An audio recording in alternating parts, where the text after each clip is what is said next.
ओम गणेशाय नमः। प्यारे भक्तगणों, आज आप सभी श्रवण करेंगे नित्य नियम से सुनी जाने वाली संपूर्ण कथाएं एक साथ। इन कथाओं को जो भी भक्त सच्चे मन से श्रवण करता है उसके भाग्य खुल जाते हैं, सभी मनोकामना पूर्ण होते हैं। कथा को बड़े श्रद्धा से पूरा अवश्य सुनिएगा और दूसरे भक्तों के पास भी शेयर कीजिएगा। तो आइए श्रवण करते हैं कथा को आधा अधूरा ना छोड़े। पहले आप सभी श्रवण करेंगे नित्य नेम की कथा। बहुत समय पहले की बात है, किसी गांव में दो माँ बेटी रहती थी। वह रोजाना नित्य नेम की कहानी कहा करती थी। उसकी बेटी ने कहा, माँ मैं नित्य नेम की कहानी कहूंगी। माँ ने अपनी बेटी को समझाया, बेटी अभी तुम यहाँ पर हो तो तुम्हारी कथा मैं सुन लूंगी। जब तुम्हारी शादी हो जाएगी तो तुम्हारी नित्य नेम की कथा ससुराल में कौन सुनेगा, इसलिए तुम रहने दो। बेटी ने कहा, माँ मुझे नित्य नेम की कहानी कहनी है तो कहनी है। बेटी जिद पर अड़ गई, नित्य नेम की कहानी कहने लगी। अब जब कुछ समय बाद उस बिटिया का शादी हुई, वह ससुराल चली गई तो वह सबसे कहती कि मेरी कहानी सुन लो। सभी कुछ न कुछ बहाना बनाकर कहानी सुनते ही नहीं, वहां से चले जाते तो बेचारी को भूखा ही रहना पड़ता। एक दिन पड़ोसन बोली, मैं तुम्हारी कहानी सुनूंगी। अब वह बहू पड़ोसन के पास जाती और उसे कहानी सुनाकर खाना खा लेती। ऐसा करते हुए एक दिन ननद ने देख लिया और ननद ने अपनी माँ से कहा, माँ भाभी पड़ोसन के कहने पर खाना खा लेती है, हमारे कहने पर तो खाना खाती ही नहीं। माँ ने कहा, बेटी तुम पड़ोसन को कहना कि मेरी बहू की नित्य नेम की कहानी ना सुने। तो लड़की कहती है, ठीक है माँ मैं कह दूंगी। लड़की पड़ोसन के घर जाकर कहती है कि मेरी भाभी जब भी आपको कथा सुनाने आए तो आप कथा मत सुनिएगा, मना कर दीजिएगा। लड़की की बात सुनकर पड़ोसन तो कोई जवाब नहीं देती है। सोच विचार करके पड़ोसन अपनी पति के पास जाती है और कहती है, पड़ोस की बेटी मुझे मना करके गई है कि उसकी भाभी की नित्य नेम की कथा ना सुनो। ये सुनकर पति ने कहा, जब उसकी माँ मना करे तो मत सुनना।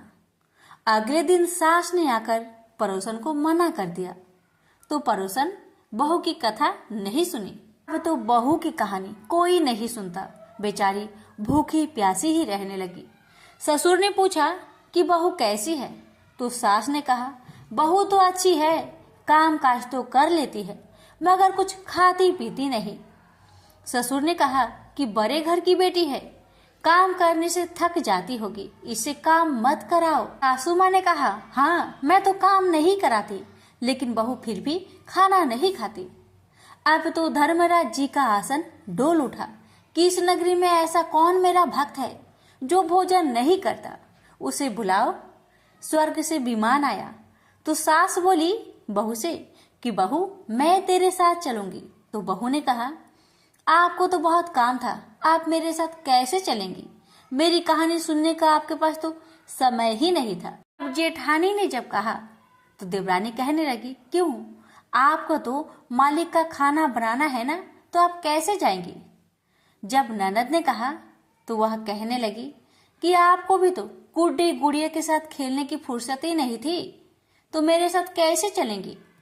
जब पड़ोसन बोली कि मैं चलूंगी तो बहू बोली, हाँ एक तुम ही तो हो जिसने मेरी नित्य नेम की कहानी सुनी थी, तुम चलो मेरे साथ। अब पड़ोसन अपने पति के पास गई और अपनी सारी कहानी सुना दी। पति बोला, तू तो बड़ी भाग्यवान है जो जीते जी जा रही है, मरकर तो सभी जाते हैं। वह भी गई। प्रेम से बोलिए धर्मराज भगवान की जय। दक्षिण भारत में स्थित कांचीपुरी में चोल वंशीय राजाओं का राज्य था। तत्कालीन चोल राजा भगवान विष्णु का बड़ा भक्त था।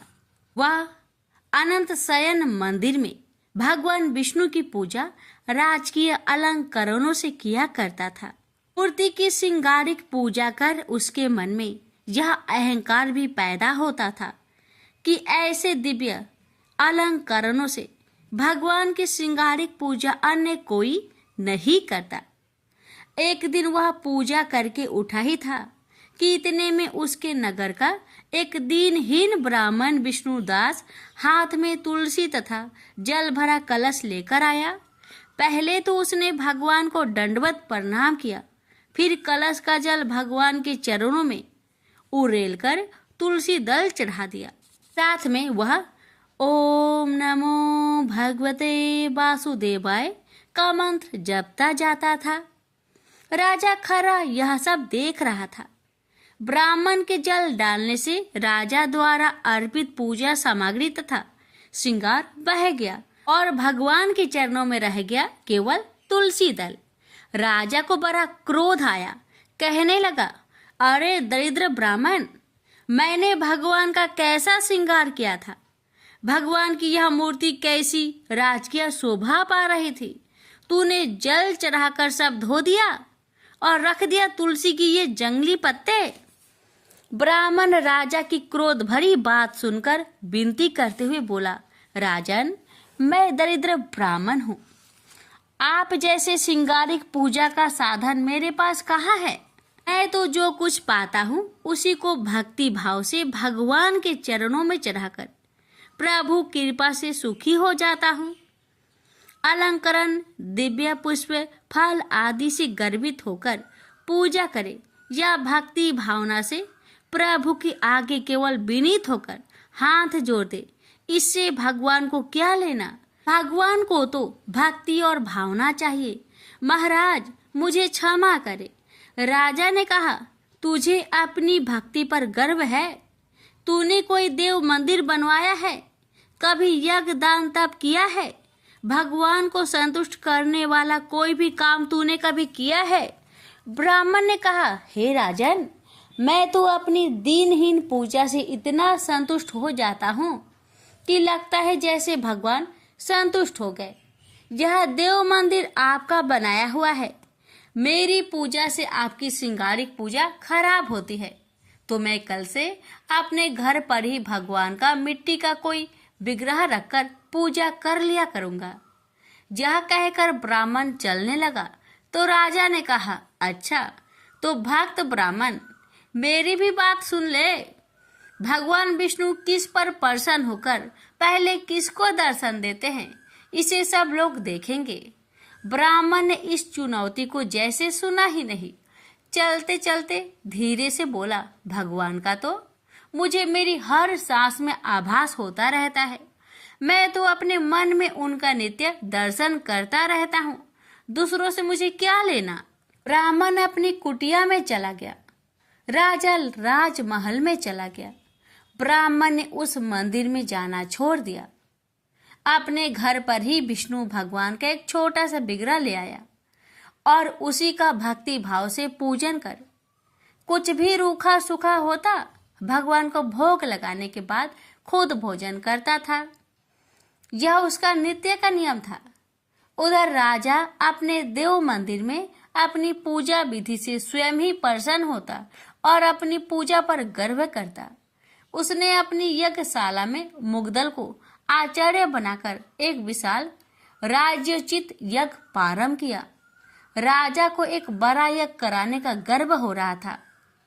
ब्राह्मणगण वेद पाठ करते, राजा को यह अभिमान होता कि वह यज्ञ करा रहा है।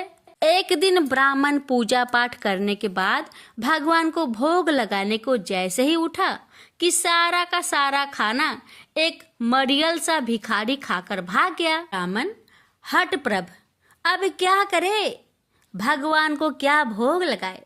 दोबारा रसोई बनाए तो देर होगी और संध्या का समय समाप्त हो जाएगा। भगवान की इच्छा मानकर भगवान को हाथ जोड़कर कहा, हे भगवान, जब आपके लिए भोग नहीं लगा पाया तो मैं भी भूखा सोऊंगा। ब्राह्मण ने रात भूखे ही बिता दी। दूसरे दिन भी भूख के समय ऐसी ही घटना घटी। ब्राह्मण भगवान को बिना भोग लगाए भूखा ही सो गया। उसे आश्चर्य हुआ कि कौन भोग के समय चुपके से आकर रसोई का सारा खाना खा जाता है। तीसरे दिन वह सावधान था। भोग के समय जैसे ही वह भूखा ब्राह्मण आया और खाना लेकर भागने लगा कि उसने उसे पकड़ लिया। उसकी दयनीय दशा देखकर कहा, दरिद्र नारायण, इस प्रकार चुपके से चोरी से खाना क्यों ले जा रहे हो?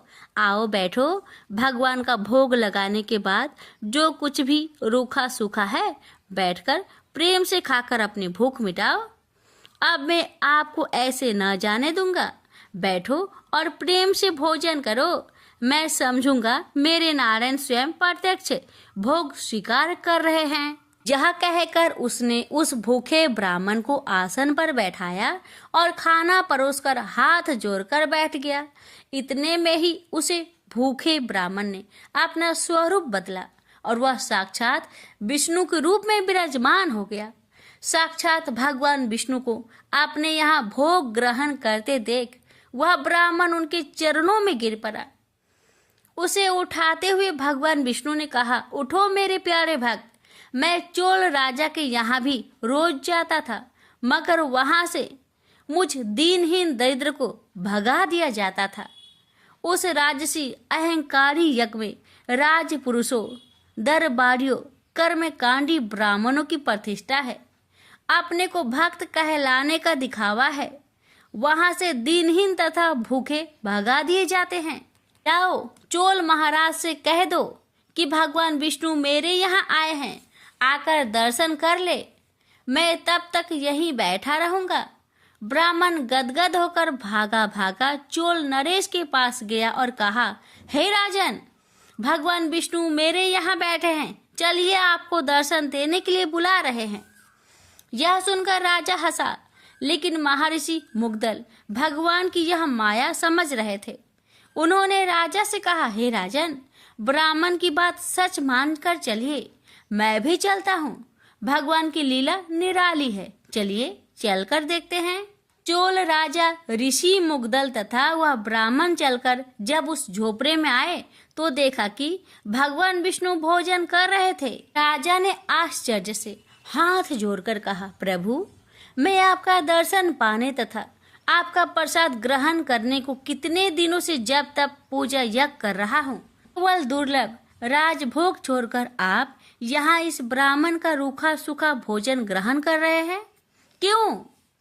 भगवान ने हंसकर कहा, हे राजन, तुम्हारे पूजा अर्चना यज्ञ तप में राजसी अहंकार है, एक दिखावा है।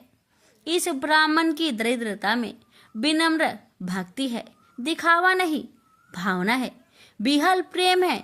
मैं तो निरहंकारी भक्ति तथा भावना का भूखा हूँ, इसलिए यह प्रेम प्रसाद ग्रहण कर रहा हूँ। तुम्हारी पूजा अंत मरण की नहीं है, दिखावे की है। भगवान की यह बात सुनकर राजा को ज्ञान हुआ। जब तक राजसी वैभव से जुड़ा रहूंगा, यह अहंकार बना रहेगा। इसलिए राजा ने अपने पुत्र को राज्य सौंपकर वनप्रस्थी जीवन बिताने तथा आडंबरहीन भक्ति करने किसी आश्रम में चले गए। प्रेम से बोलिए विष्णु भगवान की जय।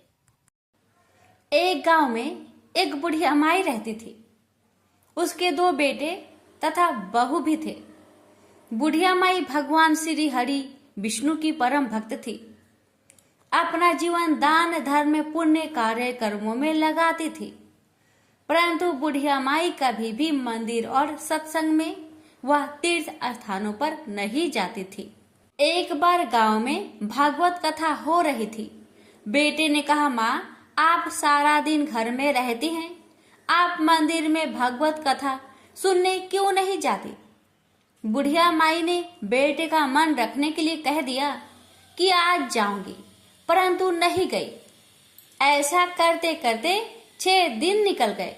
बुढ़िया माई के बेटे ने कहा, माँ, आज अंतिम दिन है, आज तो कथा सुनने आपको जाना ही पड़ेगा। सारा दिन घर का काम करके बुढ़िया माई ने जाते जाते इतनी देर कर दी कि अंतिम दिन की भागवत कथा भी समाप्त हो गई।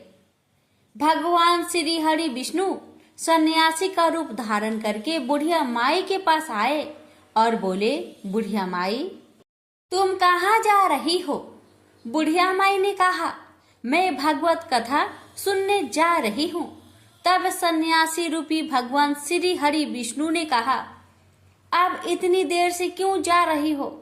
वहां तो अब कथा समाप्त हो गई है। अब वहां जाकर क्या करोगी? बुढ़िया माई ने कहा, अब घर से निकली हूं तो जाकर ही आऊंगी। तब सन्यासी रूपधारी भगवान श्री हरि विष्णु ने कहा कि अब कथा समाप्त हो गई, भक्त लोग भी अपने अपने घर चले गए, अब तुम वहां से क्या लाओगे? तो बुढ़िया माई बोली, कुछ नहीं तो वहां से मैं एक ईंट उठा लाऊंगी। तो सन्यासी रूपधारी भगवान श्री हरि विष्णु बोले, तुम वहां से मिट्टी की ईंट लाओगी, उसके बदले मैं तुम्हें एक सोने का ईंट दे देता हूँ। बुढ़िया माई ने ईंट ले ली और घर की तरफ चल पड़ी और विचार करने लगी कि यदि यह ईंट मैं घर ले जाऊंगी तो बेटे बहू झगड़ने लगेंगे, इसलिए घर के आंगन में बाहर ही बुढ़िया माई ने वह ईंट जमीन में गाड़ दी। परंतु अब बुढ़िया माई का ध्यान उस ईंट पर ही रहने लगा। खाने पीने घर के काम करने में सदैव बुढ़िया माई का अपना ध्यान सोने की ईंट पर लगाए रखती थी। बेटे बहू ने पूछा, माँ पूरे दिन घर के आंगन में क्या करती रहती हो? तो बुढ़िया माई ने कहा, मैं आने जाने वालों को देखती रहती हूँ। एक दिन बुढ़िया माई मर गई। यमराज के दूत बुढ़िया माई को लेने आए। बुढ़िया माई को लेकर धर्मराज जी के पास पहुँचे और धर्मराज जी को सारी बात बतलाई। धर्मराज जी ने बुढ़िया माई को कुतिया की योनी दे दी और कुतिया उसी पेड़ के नीचे बैठी रहती। बुढ़िया माई की बहू ने कहा, इस कुतिया को यहाँ से भगाओ, नहीं तो यह बच्चों को काट जाएगी। तो उसके बेटे ने उसकी पीठ पर एक लकड़ी मारी और बुढ़िया माई मर गई। और फिर उसको सर्प की योनि मिली। आंगन में सर्प को देखकर बेटे बहू ने किसी को काट नहीं जाए इसी डर से मार दिया। फिर बुढ़िया माई मरकर धर्मराज जी के पास पहुंची। बुढ़िया माई कीरी का रूप धारण करके उस आंगन में कीरा नगरा बना लिया। आंगन में कीरा नगरा हो गया। घर वाले बहुत परेशान हो गए। घर वाले भोजन भी नहीं बना रहे थे और मन ही मन हरि का स्मरण करने लगे। तब भगवान श्री हरि विष्णु सन्यासी रूप धारण करके आए और बोले, कुछ खाने को दे दो। तो घर वालों ने कहा, महाराज हमारे खाने को भी कुछ नहीं बनाया क्योंकि हमारे घर में कीरी नगरा हो गया है, आप ही कुछ उपाय बतलाइए। तब महाराज जी ने आंगन में खुदा और सोने की 28 निकाली और दोनों बेटे को दे दी और कहा, तुम तुम्हारी माँ के नाम से दान पुण्य करना, धर्मशाला बनवाकर स्कूल बनवाओ, पियाव लगवाना, गौशाला में गाय के चारे खाने की व्यवस्था करना। परंतु दोनों बेटे आपस में झगड़ने लगे कि तू दान कर, तू दान कर। किसी ने बुढ़िया माई के नाम से कोई दान नहीं किया और कीरी नगरा वहां उसी स्वरूप में स्थापित रहा। कुछ दिन बाद सन्यासी वापस आए और बुढ़िया माई के बेटे ने भगवान स्वरूपधारी सन्यासी महाराज से कहा कि हमारी घर की हालत वैसी की वैसी है, कीरी नगरा तो वैसा का वैसा ही है। तब साधु रूपधारी सन्यासी महाराज ने कहा, वह सोने की ईंट के टुकड़े लाओ और उन्हें बेचकर उनसे जो भी धन मिले उसे तुम्हारी माँ के नाम से दान पुण्य करो। इस कीरी नगरा पर शक्कर और आटा डालो। तुम ऐसा करोगे तो तुम्हारी माँ को मोक्ष प्राप्ति होगी। और उनके घर से कीरा नगरा चला गया। जो व्यक्ति प्रतिदिन सुबह प्रातः आटा और शक्कर कीरे नगरे पर डालता है वह सदैव धनवान, पुत्रवान, संपन्न, सुख शांति से जीवन यापन करता है। उसके घर में कभी कोई कष्ट नहीं आता है। उसका जीवन सदा सर्वदा आनंद से व्यतीत होता है। उसके परिवार जनों से अत्यधिक स्नेह प्रदान करते हैं। कीरी नगरा प्रतिदिन सींचने से, कीरी नगरा की कहानी सुनने से, दान पुण्य धर्म कार्यों में रुचि लगाने से जीवन उत्तम हो जाता है। जय बोलो विष्णु भगवान की जय। भगवान श्री कृष्ण और गाय माता की कथा। ये बात उस समय की है कि जब राधिकापति भगवान श्री कृष्ण के मन में दूध पीने की इच्छा होने लगी, तब भगवान ने अपने वाम भाग से लीला पूर्वक सुरभि गौ को प्रकट किया। उसके साथ बछड़ा भी था जिसका नाम मनोरथ था। उस स्वतसा गौ को सामने देख श्री कृष्ण के पार्षद सुदामा ने एक रत्नमयी पात्र में उसका दूध दोहा और उस सुरभि से दोहे गए स्वादिष्ट दूध को स्वयं भगवान श्री कृष्ण ने पिया। ऋतु तथा बुढ़ापा हरने वाला वह दूध अमृत से भी बढ़कर था। सहसा दूध का वह पात्र हाथ से छूटकर गिर पड़ा और पृथ्वी पर सारा दूध फैल गया। उस दूध से वहां एक सरोवर बन गया जो गोलोक में क्षीर सरोवर के नाम से प्रसिद्ध हुआ। गोपिकाओं और श्री राधा के लिए वह कीरा सरोवर बन गया। उस कीरा सरोवर के घाट दिव्य रत्नों द्वारा निर्मित थे। भगवान की इच्छा से उसी समय असंख्य कामधेनु गौ प्रकट हो गई। जितनी वे गौ थी उतने ही बछड़े भी उस सुरभि गौ के रोमकूप से निकल आए। इस प्रकार उन सुरभि गौ से ही गौओं की सृष्टि मानी गई है। भगवान श्री कृष्ण संदीपनी मुनि के आश्रम में विध्ययन के लिए गए। वहां उन्होंने गौ सेवा की। भगवान श्री कृष्ण को केवल गायों से ही नहीं अपितु गौरस, दूध, दही, मक्खन आदि से अद्भुत प्रेम था। श्री कृष्ण द्वारा 11 वर्ष की अवस्था में मुष्टिक, चाणूर, कुलायापीड, हाथी और कंस का वध गौरस के अद्भुत चमत्कार के परिणाम है। और इसी गौ दूध का पान कर भगवान श्री कृष्ण ने दिव्य गीता रूपी अमृत संसार को दिया। गौ रक्षक भगवान श्री कृष्ण ने गौ माता की रक्षा के लिए किया या नहीं किया? उन्हें दवानल से बचाया।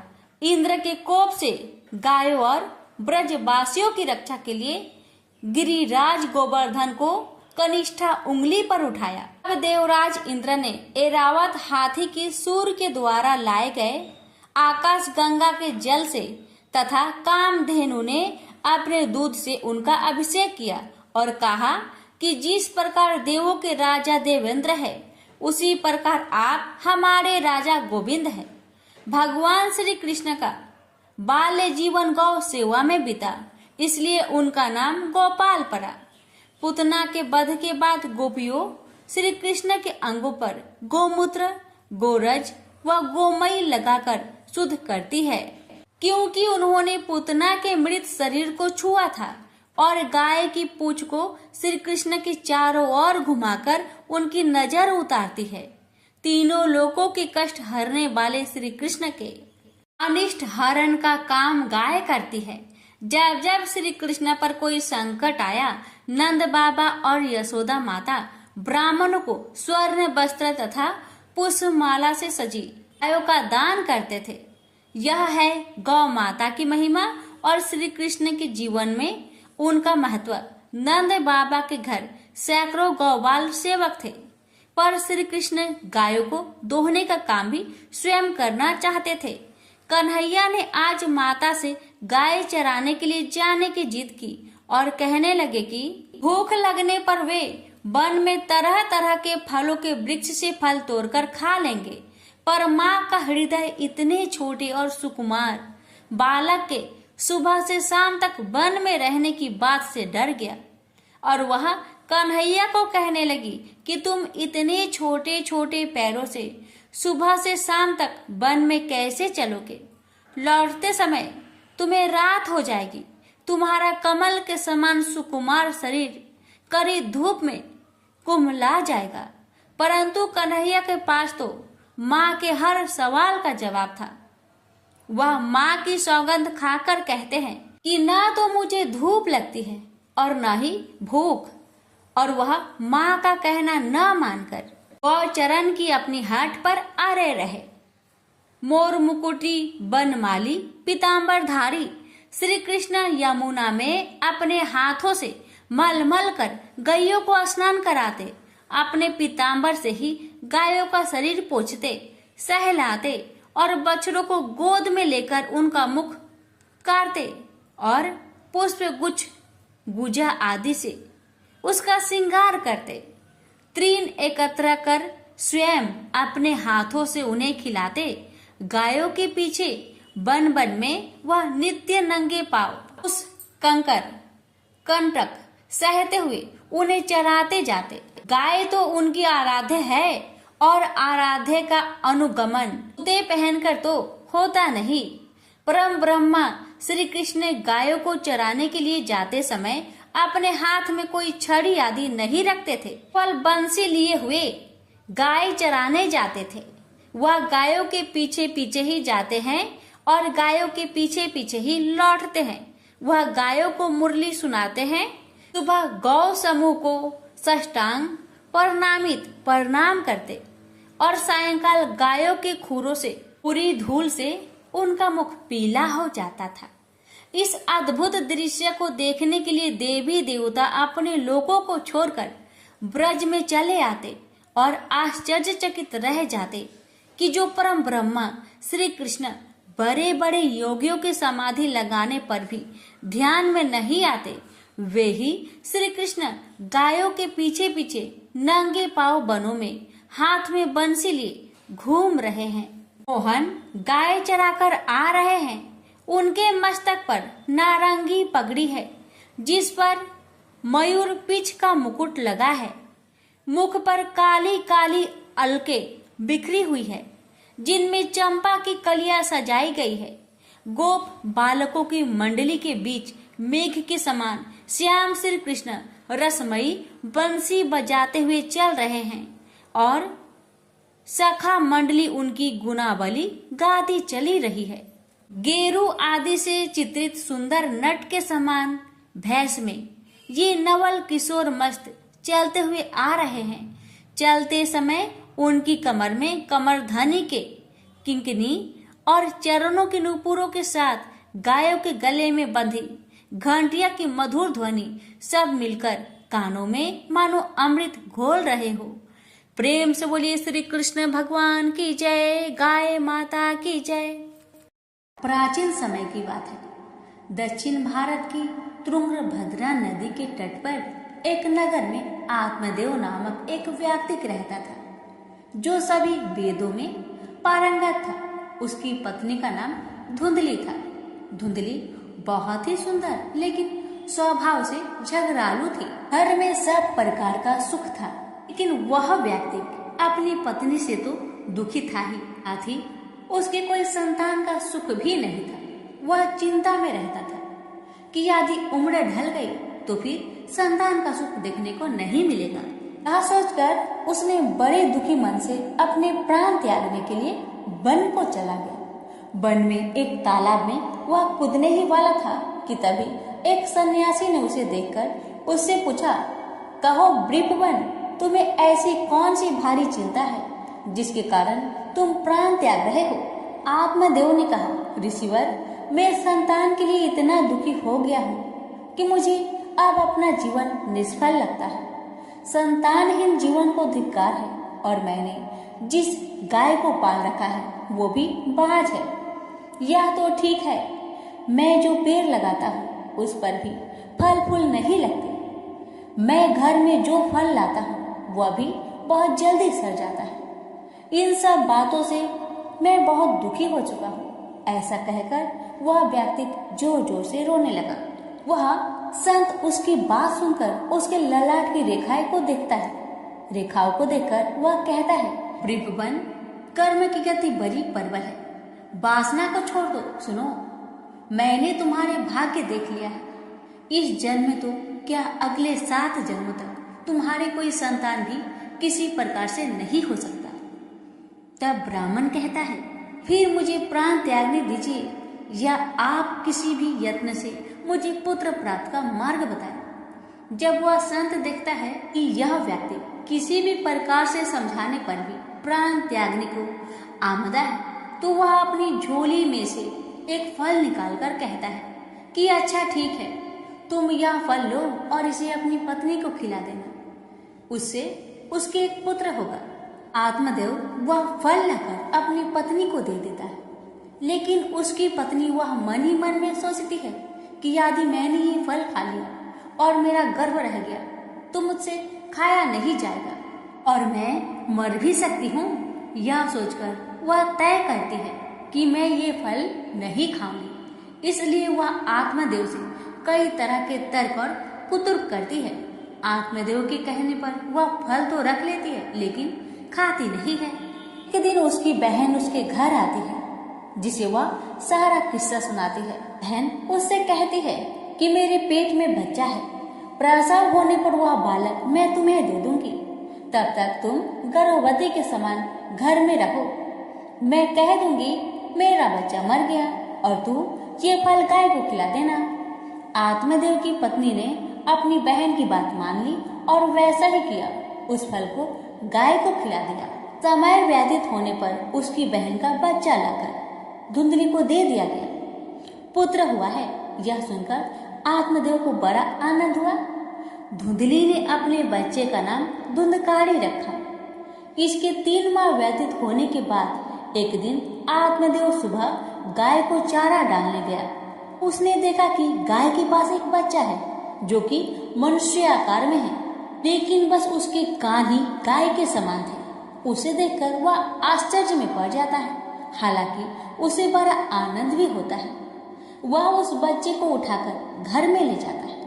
उसका नाम वह गोकर्ण रखता है। अब उसके 2 बालक हो जाते हैं, एक धुंधकारी और दूसरा गोकर्ण। गोकर्ण बड़ा होकर विद्वान, पंडित और ज्ञानी निकला, जबकि धुंधकारी दुर्नसेरी और क्रोधी, चोर, व्यभिचारी, अस्त्र शस्त्र धारण करने वाला, माता पिता को सताने वाला निकला। वह माता पिता की सारी संपत्ति नष्ट कर देता था।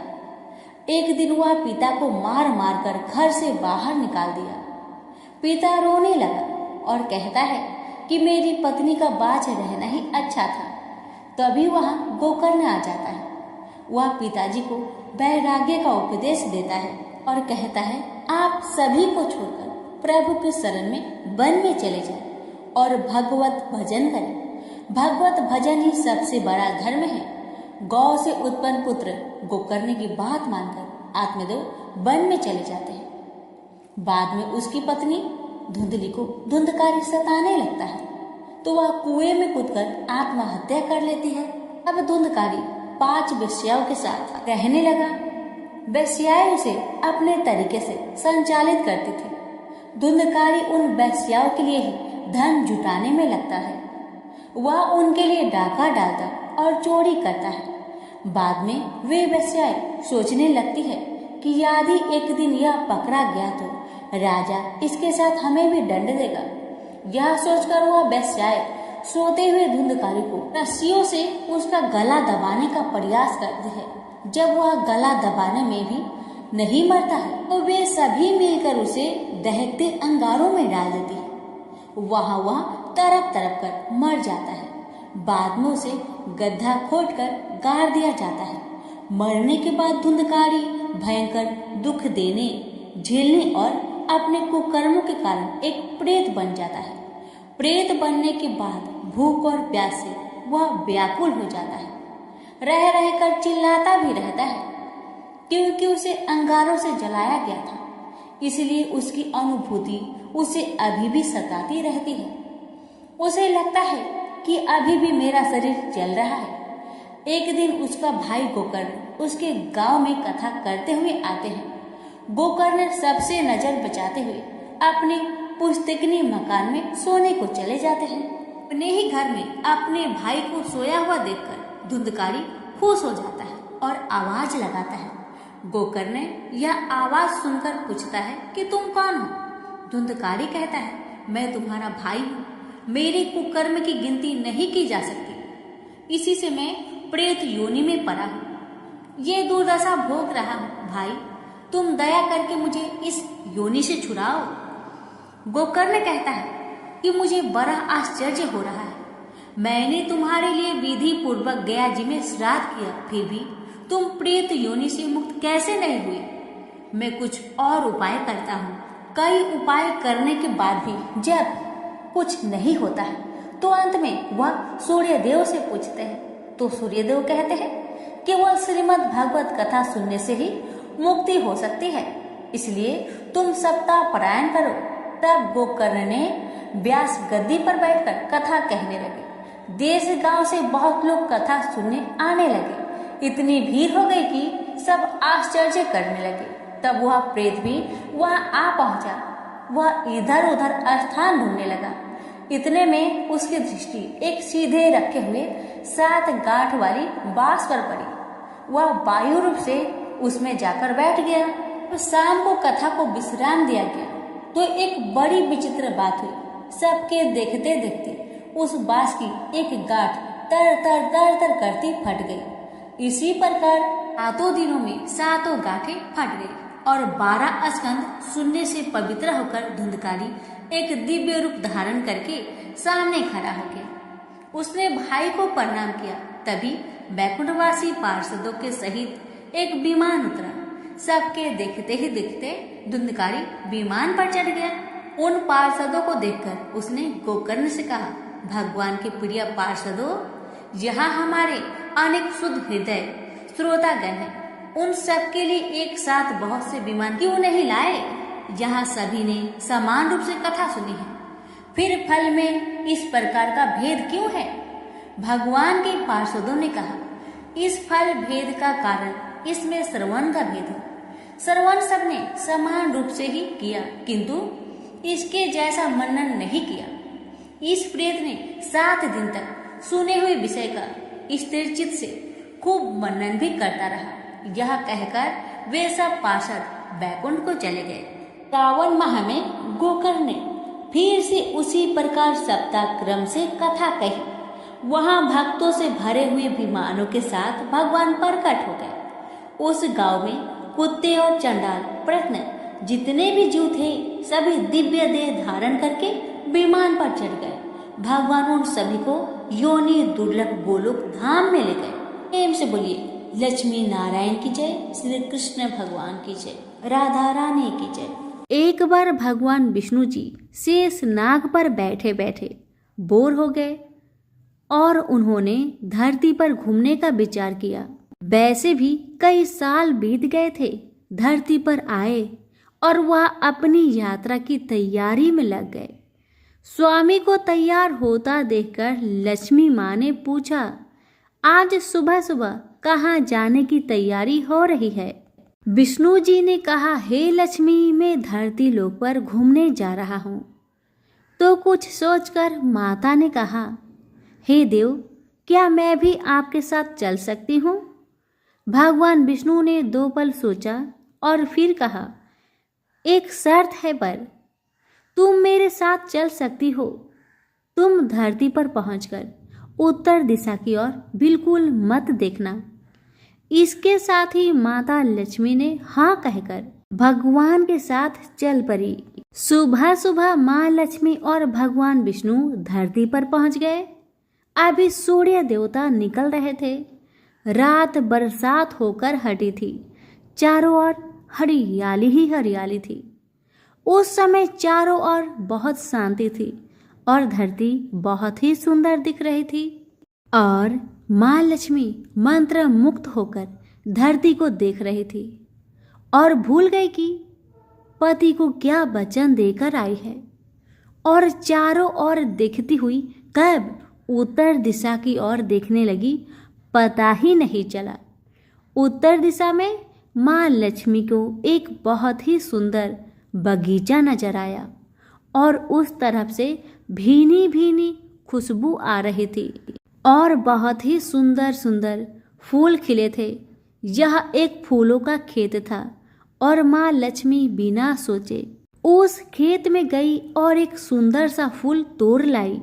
लेकिन यह क्या, जब माँ लक्ष्मी भगवान विष्णु के पास वापिस आई तो भगवान विष्णु की आंखों में आंसू थे और भगवान विष्णु ने माँ लक्ष्मी को कहा कि कभी भी किसी से बिना पूछे उसका कुछ भी नहीं लेना चाहिए, और साथ ही अपना वचन भी याद दिलाया।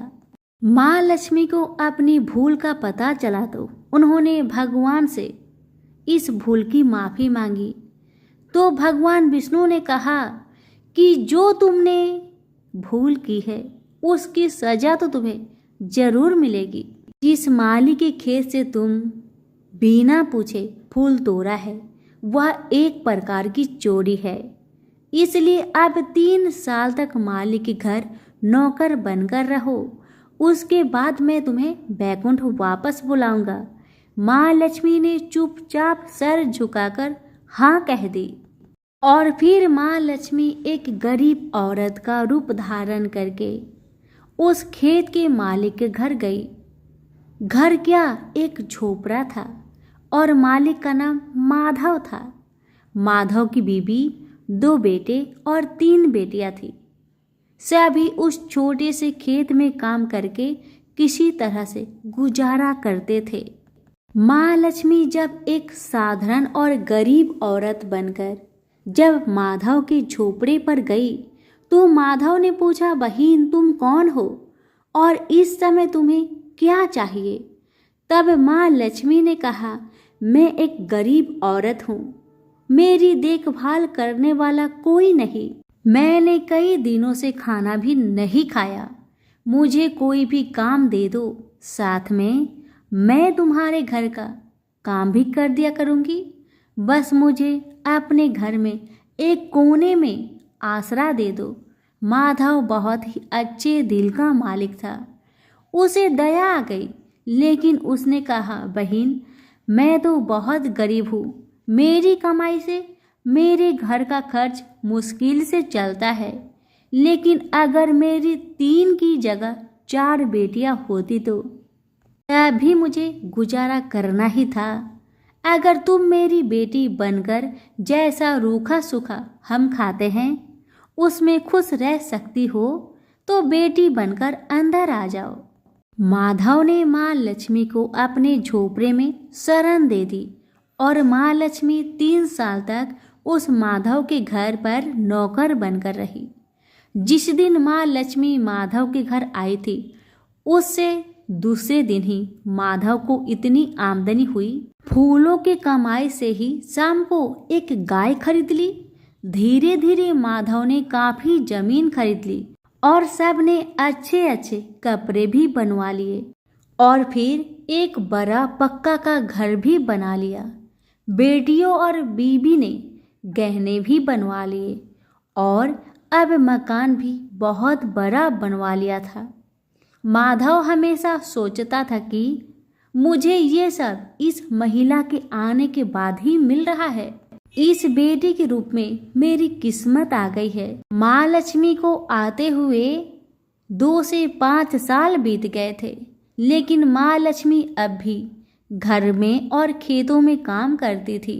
एक दिन माधव जब अपने खेतों से काम खत्म करके घर आया तो उसने अपने घर के सामने द्वार पर एक देवी स्वरूप गहनों से लदी एक औरत को देखा। ध्यान से देखकर पहचान गया, अरे यह तो मेरी मुंह बोली चौथी बेटी यानी वही औरत है, और पहचान गया कि यह तो माँ लक्ष्मी है। अब तक माधव का पूरा परिवार बाहर आ गया था और सब हैरान होकर माँ लक्ष्मी को देख रहे थे। माधव बोला, माँ हमें माफ कर, हमने तेरे से अनजाने में ही घर और खेत में काम करवाया है। माँ यह कैसा अपराध हो गया, हे माँ हम सबको माफ कर दे। अब माँ लक्ष्मी मुस्कुराई और बोली, माधव तुम बहुत ही अच्छे और दयालु व्यक्ति हो, तुमने मुझे अपनी बेटी की तरह रखा। इसके बदले में मैं तुम्हें वरदान देना चाहती हूँ कि तुम्हारे पास कभी भी खुशियाँ की और धन की कमी नहीं रहेगी। तुम्हें सारे सुख मिलेंगे जिसके तुम हकदार हो। और फिर माँ अपने स्वामी के दोबारा भेजे रथ में बैठकर बैकुंठ चली गई। तो प्रेम से बोलिए लक्ष्मी नारायण की जय हो। एक बार की बात है, एक संत गणेश जी के बहुत बड़े भक्त थे। वह प्रेम भरे हृदय से पूरे दिन गणेश जी की सेवा में लगे रहते थे। प्रातःकाल उन्हें बड़े प्रेम से उठाना, स्नान आदि करवाकर वह उन्हें अत्यंत प्रेम के साथ अपने हाथों से भोग लगाते और उसके बाद वह उनके भजन कीर्तन में लीन हो जाते थे और रात्रि में भक्ति और प्रेम से परिपूर्ण हो वह उनको सुलाकर स्वयं सोते थे। यह कार्य उनकी दिनचर्या बन गया था।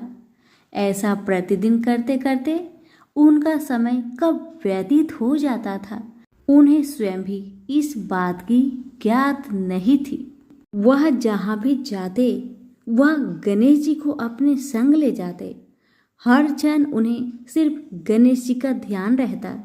वह सिर्फ उनकी ही बात क्या करते और गणेश जी भी उन संत की सेवा भाव से अति प्रसन्न रहते थे। वो कहते हैं न कि भगवान को सिर्फ भक्त का प्रेम भरा हृदय चाहिए और कुछ भी नहीं। यह बात इस कहानी से सिद्ध हो जाती है कि भगवान को सिर्फ प्रेम और भक्ति की शक्ति से ही बस में किया जा सकता है। एक बार वह संत कुछ अन्य संतों के साथ ट्रेन की यात्रा कर रहे थे। वह संत अपने साथ गणेश जी को भी अपनी यात्रा में ले आए और अपनी साथ वाली सीट पर उन्हें विराजमान कर उनको प्रणाम किया। अब उन संत ने अन्य संतों के साथ मिलकर प्रभु की भक्ति में ओल प्रेत होकर प्रभु का भजन कीर्तन आरंभ कर दिए।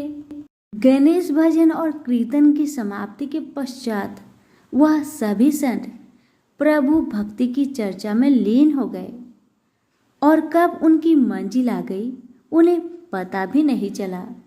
सभी संत एक साथ ट्रेन से नीचे उतरकर स्टेशन से बाहर आ गए और आश्रम पहुंच गए। आश्रम में पहुंचकर जब उन संत का भोजन का समय हुआ तो उन संत ने सोचा कि गणेश जी के भोग का समय भी हो चुका होगा। बिना गणेश जी को भोग लगाए मैं भोजन कैसे ग्रहण कर सकता हूँ? और गणेश जी को भोग लगाने के लिए भोग की तैयारी करने लगे। किंतु यह क्या, जब वह संत भोग लगाने के लिए गणेश जी को अपने बक्से में से निकालने लगे तो गणेश जी तो वहां पर विराजमान थे ही नहीं। यह दृश्य देखकर संत को बहुत आघात लगा। वह अपने चारों तरफ गणेश जी को ढूंढने लगे किंतु गणेश जी नहीं मिले। वह संत निराश हो गए। अब उन्होंने अपनी व्यवस्था अन्य संतों से ही कही तो सभी संत मिलकर पूरे आश्रम में गणेश जी को ढूंढने लगे किंतु गणेश जी कहीं नहीं मिले। अब वह संत और ज्यादा निराश होने लगे। वह सोचने लगे कि बिना गणेश जी की मैं क्या करूंगा। यह बात सोचते सोचते उनके नेत्रों से अश्रु की धारा बहने लगी। यह देख अन्य संत उन सज्जन संत को समझाने लगे कि कोई बात नहीं, यदि आपके गणेश जी नहीं मिल रहे हैं तो हम आपको दूसरा गणेश जी लाकर दे देंगे, किंतु आप अपना मन हल्का मत करिए। किंतु वह संत नहीं माने। वह लगातार रोए जा रहे थे और यही कह रहे थे कि मुझे तो अपनी वही गणेश जी चाहिए जिनसे मैं रोज प्यार दुलार करता था। उनके अलावा अन्य कोई नहीं चाहिए। उन्होंने अन्न और जल भी ग्रहण नहीं किया। ऐसा करते करते 4-5 घंटे बीत गए। इधर गणेश जी कहीं नहीं मिल रहे थे और उधर संत जी की तबीयत रो रो कर खराब होती जा रही थी। फिर अचानक एकाएक उन्हें याद आया कि आखिरी बार उन्होंने गणेश जी को ट्रेन में बैठाया था और प्रभु भक्ति की चर्चा में लीन हो वो कब बगैर गणेश जी को लिए आश्रम पहुंच गए उन्हें पता ही नहीं चला। यह बात सुनते ही समस्त संतों ने उस सज्जन संत से कहा कि अब तो 4-5 घंटे बीत गए, वह ट्रेन बहुत दूर चली गई होगी।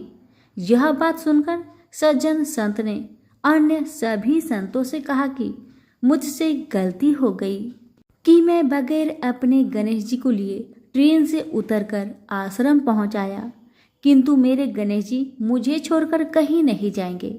मुझे पूर्ण विश्वास है कि गणेश जी मेरी वहीं पर प्रतीक्षा कर रहे होंगे। एक भक्त का अपने प्रभु के प्रति ऐसा आत्मविश्वास देखकर वहां उपस्थित सभी संत उन सज्जन संत को साथ लेकर स्टेशन की ओर चल दिए। स्टेशन पहुंचकर संतों ने स्टेशन मास्टर को अपनी सारी कहानी सुनाई। यह बात सुनकर स्टेशन मास्टर ने संतों से कहा कि एक ट्रेन पिछले 4-5 घंटे से स्टेशन पर ही खड़ी है। हम सभी बहुत परेशान हैं कि बिना किसी तकनीकी समस्या के वह ट्रेन आगे क्यों नहीं बढ़ रही है। स्टेशन मास्टर की इन बातों को सुनकर संतों को समझने में तनिक भी देर ना लगी कि यह सब तो उस लीलाधर की है। ये तो गणेश महाराज की ही लीला है। और वह मुस्कुराते हुए अपने ठाकुर को लेने चल दिए। ट्रेन की बोगी में पहुंचकर जब उन संत ने ठाकुर जी को देखा तो ऐसा लगा मानो जैसे वह एक बच्चे की भांति बैठकर अपने पिता का इंतजार कर रहा हो कि कब उसके पिता आएंगे और उसे ले जाएंगे। तब उन संतों ने गणेश जी को प्रणाम कर और क्षमा याचना करते हुए गणेश जी को ट्रेन से नीचे उतार ले गए।